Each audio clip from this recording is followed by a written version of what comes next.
Jornal da Globo, com Ana Paula Padrão. Boa noite. O Jornal da Globo começa hoje com uma lista de encher os olhos. Muito espaço e conforto de sobra. Assim é, ou foi, o apartamento de férias do homem mais procurado do país. O repórter Caco Barcelos e o cinegrafista Marco Antônio Gonçalves entraram no apartamento do juiz Nicolau dos Santos Neto, em Miami, e mostram que ele pode ter passado por lá ultimamente. Móveis, bebidas, objetos pessoais, está tudo lá. O prédio fica às margens da Baía de Biscayne, em Miami, o paraíso dos ricos da América Latina. Poucas pessoas do mundo, como o juiz Nicolau dos Santos Neto, podem ter um apartamento aqui, avaliado em 2 milhões de reais. Para comprá-lo, o juiz pagou o equivalente a 1% dos 169 milhões desviados do Fórum Trabalhista de São Paulo. Nossa investigação nos arquivos da Justiça Americana mostra que o apartamento está em nome de uma empresa improdutiva do Caribe, suspeita de ser uma lavanderia de dinheiro sujo.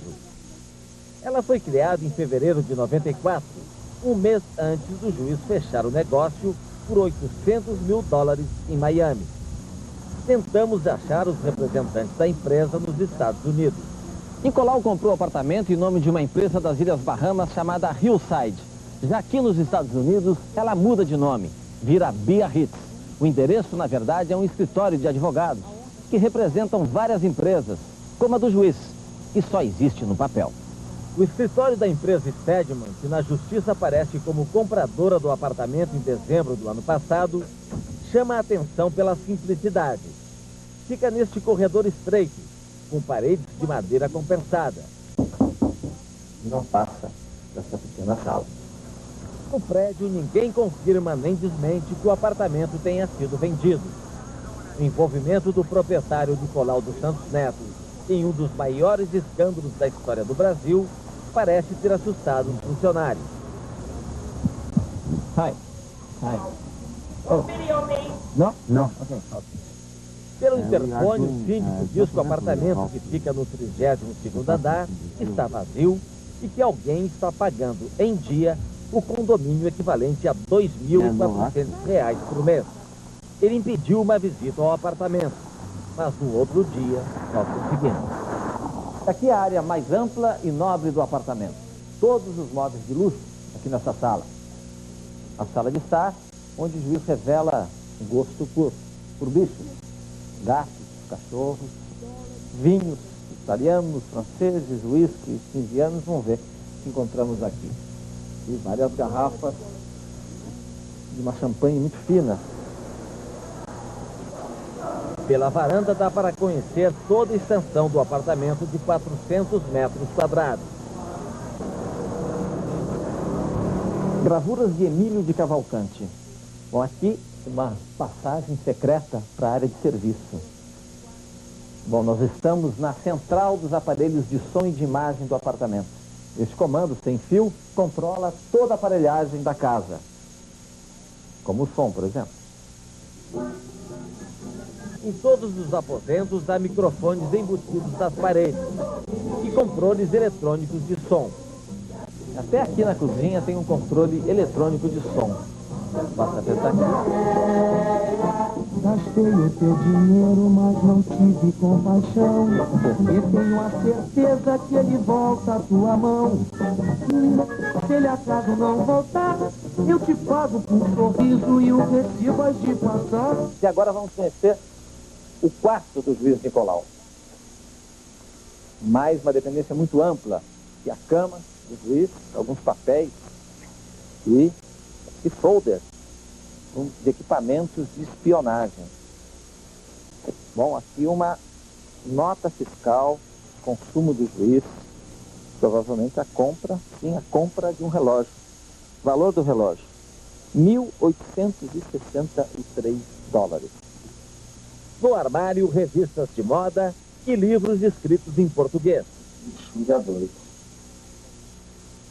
Sobre o criado mudo, o número do telefone para chamar segurança, a foto da mulher Maria da Glória e uma descoberta. Encontramos dinheiro do juiz Nicolau. mas apenas centavos de dólar. Gastei o teu dinheiro, mas não tive compaixão. E tenho a certeza que ele volta à tua mão. E se ele acaso não voltar, eu te pago com um sorriso e o recibo has de passar. A Polícia Federal diz que o juiz Nicolau dos Santos Neto pode ser preso a qualquer momento, embora ainda não saiba onde ele está.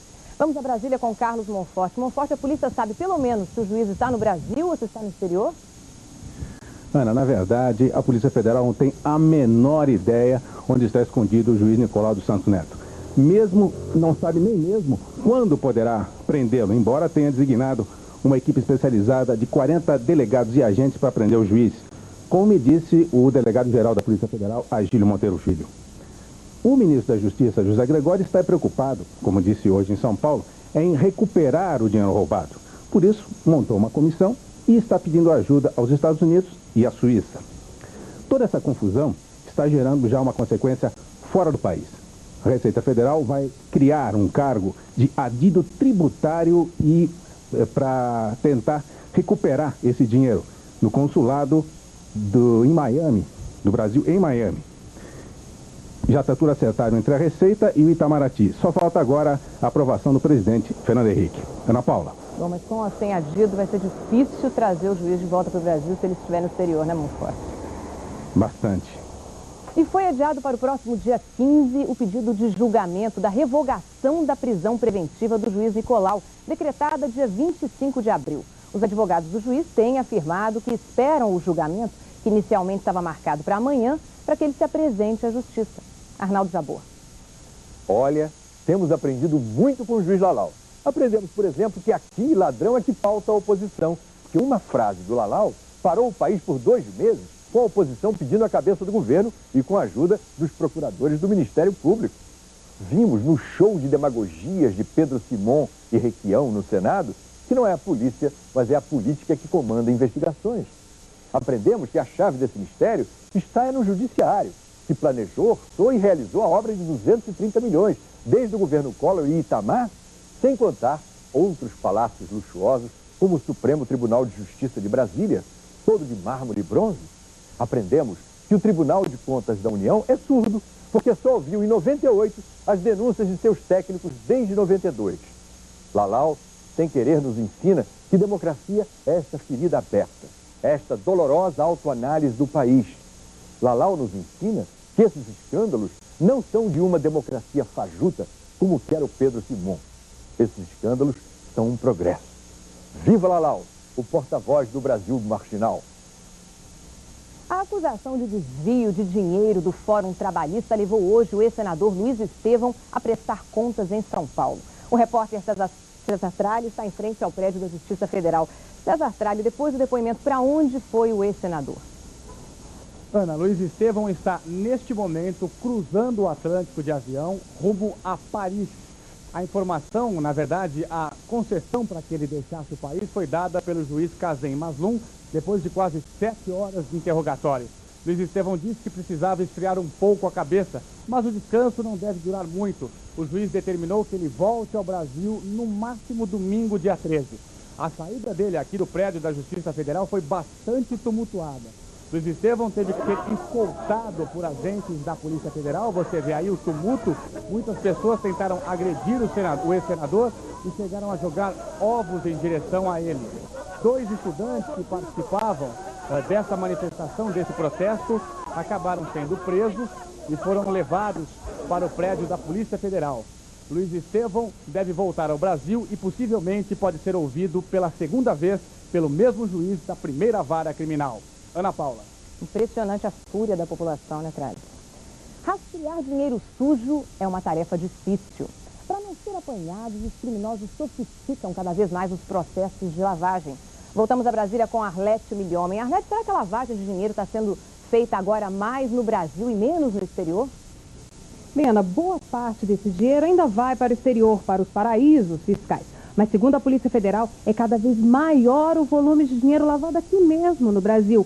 São 30 bilhões de dólares por ano. Nos últimos 12 meses foram instaurados 105 inquéritos e 32 pessoas foram indiciadas por lavagem de dinheiro.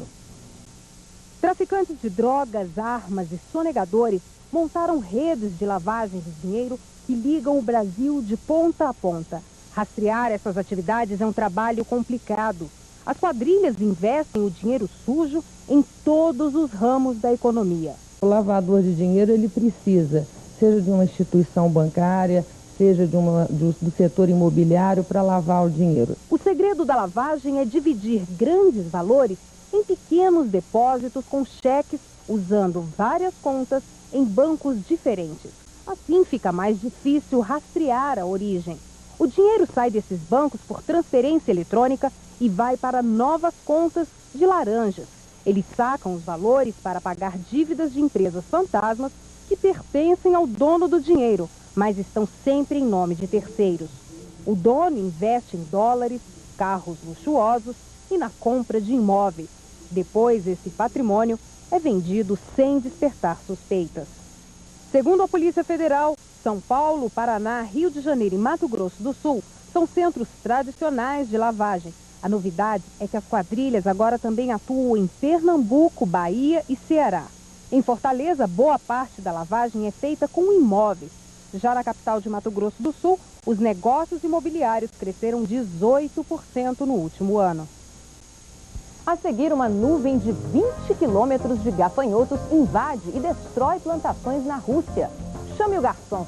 O homem que fornece refeição para presos há mais de 10 anos vai para a cadeia e se recusa a comer a própria quentinha.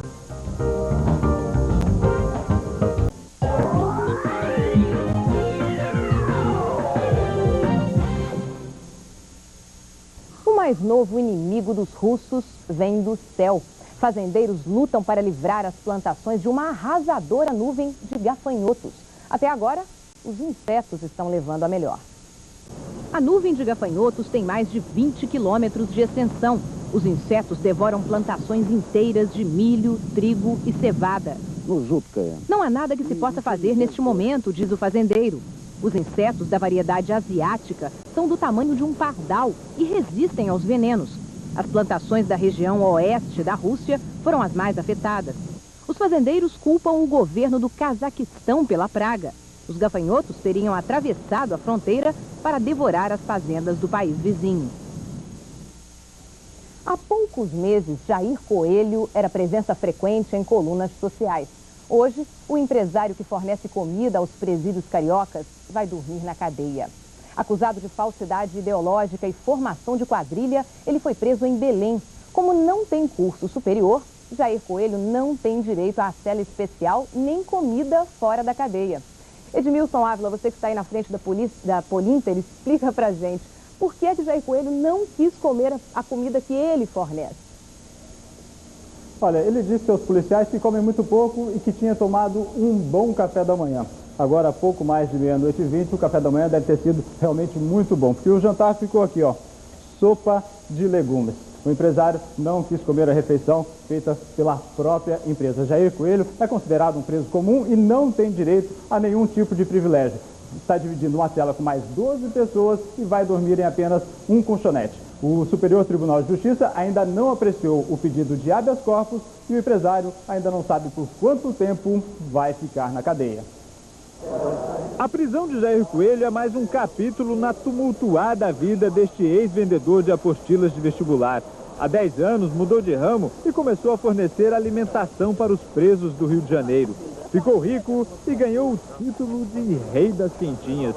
Nessas imagens exclusivas, feitas com uma microcâmera dentro da delegacia, ele aparece sentado, sem algemas e diz que não quer falar sobre a prisão.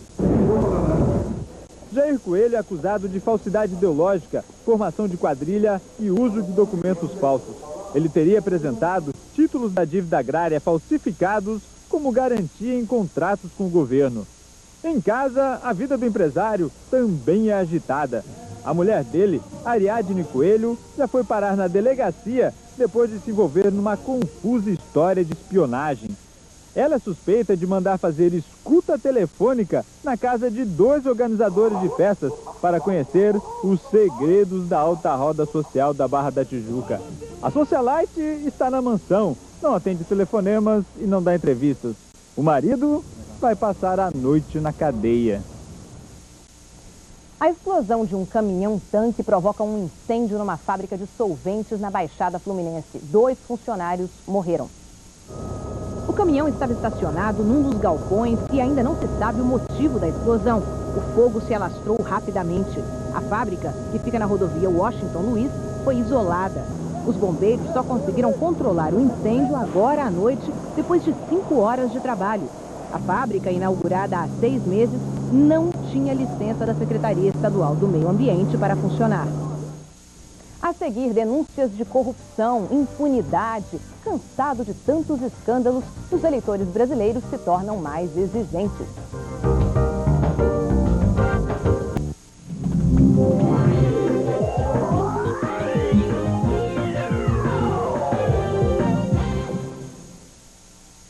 Bombeiros trabalham 7 horas para resgatar 3 operários soterrados numa obra em Juiz de Fora, Minas Gerais. Um deles morreu. 8 operários trabalhavam na obra quando um barranco de 6 metros de altura desabou. 3 ficaram soterrados. Este pedreiro, que teve ferimentos leves, foi o primeiro a ser retirado. Este outro foi levado para o hospital com fratura na coluna. E o terceiro operário já estava morto quando foi resgatado. O irmão, que acompanhou o trabalho dos bombeiros, se desesperou. Os escândalos da política brasileira têm um fator positivo. Eles estão chamando a atenção de muitas pessoas e tornando os brasileiros mais exigentes. O repórter William Vac fez uma comparação com as eleições de países de primeiro mundo e mostra que, ao contrário do que muita gente pensa, os critérios do eleitor brasileiro evoluíram. No Reino Unido, os eleitores queriam uma cara nova, que continuasse uma política velha. No caso, a política da velha senhora.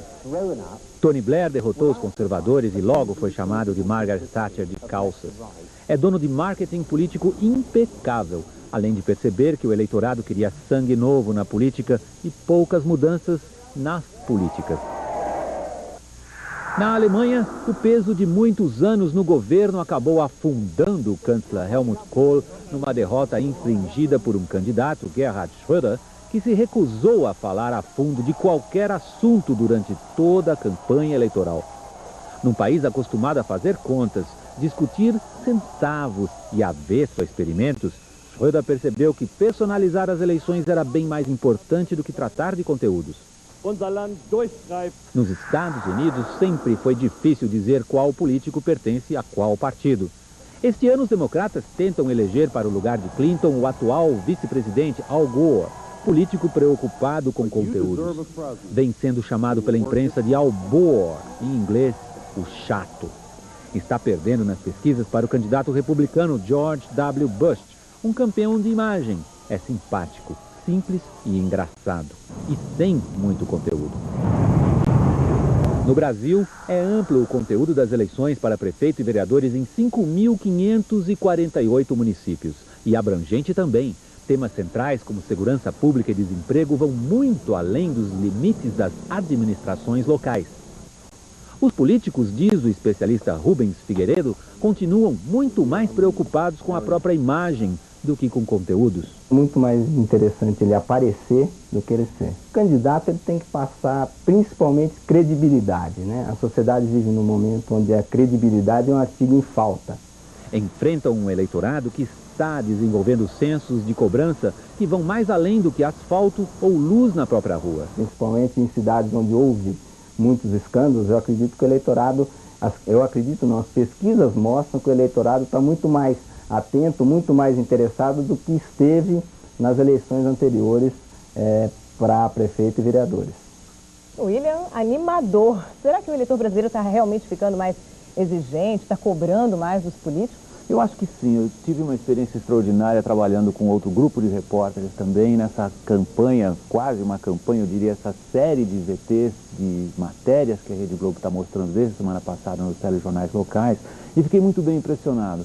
Por onde eu andei, tanto no interior do Brasil como na periferia de São Paulo, eu encontrei muito mais gente disposta a cobrar promessas e a fazer valer direitos. E isso realmente deixa a gente, digamos, mais esperançoso. O impressionante é que, na verdade, o que o eleitor tem para avaliar ainda parece muito pouco se comparado à informação que ele tem de outros países. Em outros países a gente vê, a gente percebe, pelo menos a impressão que se tem, é de que ele tem informações melhores. Ele sabe para onde o dinheiro dele vai, onde vai ser gasto, o que vai acontecer com a Previdência, etc, etc. Você acha que a gente caminha para isso?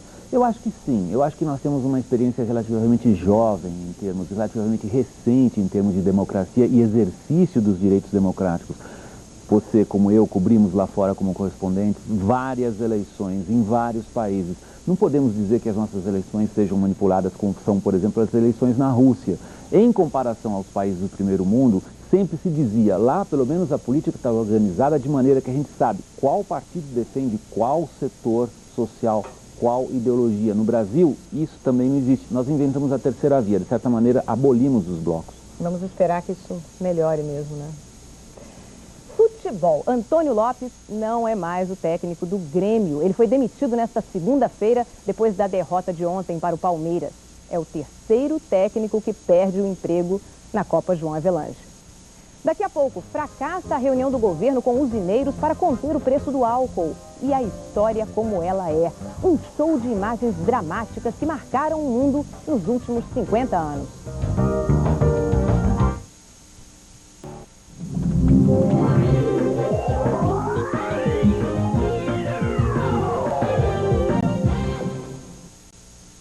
Fracassa, por enquanto, a tentativa do governo de baixar o preço da gasolina e do álcool. A reunião entre o ministro da Agricultura, Pratini de Moraes, e os usineiros, hoje em Brasília, terminou sem acordo algum. Os produtores disseram que concordam em vender parte do álcool estocado para baixar o preço, mas não se comprometeram em quantias e nem em prazos. Amanhã a reunião é com os representantes das distribuidoras de combustível e o governo já fala em endurecer o jogo. Ameaça descredenciar os postos ligados à BR Distribuidora que praticarem preços abusivos. A fome na África, a insensatez das guerras, o momento em que um político perde a pose, flagrantes de vida e de morte. De Nova York, a repórter Heloísa Vilela mostra 5 décadas de história na visão dos fotógrafos que conquistaram o prêmio mais importante do jornalismo, o Pulitzer.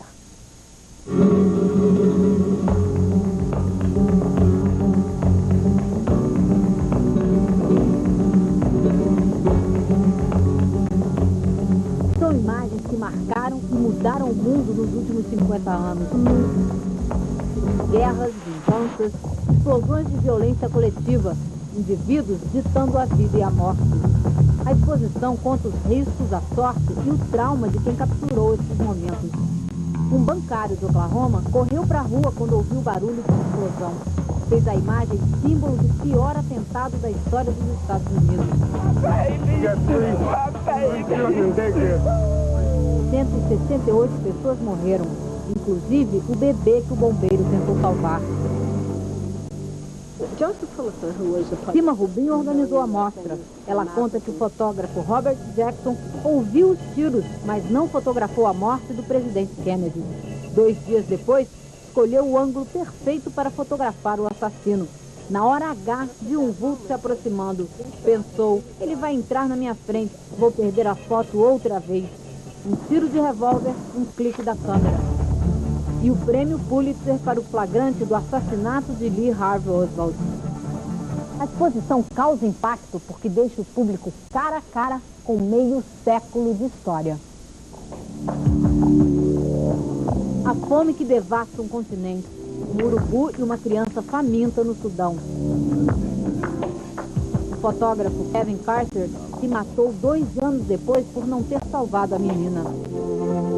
Nas Américas, um presidente quase caiu por causa de uma mulher. Bill Clinton vai deixar os fotógrafos com saudade, a mesma que já sentem de Boris Yeltsin. O líder russo se revelou durante a campanha pela reeleição em 96. E até hoje o fotógrafo acha que quem merecia mesmo o prêmio era o dançarino.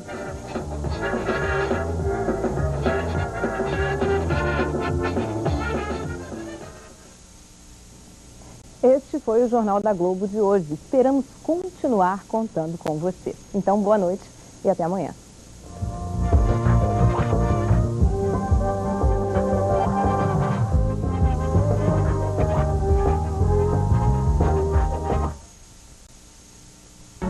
Jornal da Globo. Oferecimento Banco Rural. Relacionamento, nosso maior investimento. Banco Rural, a evolução do banco.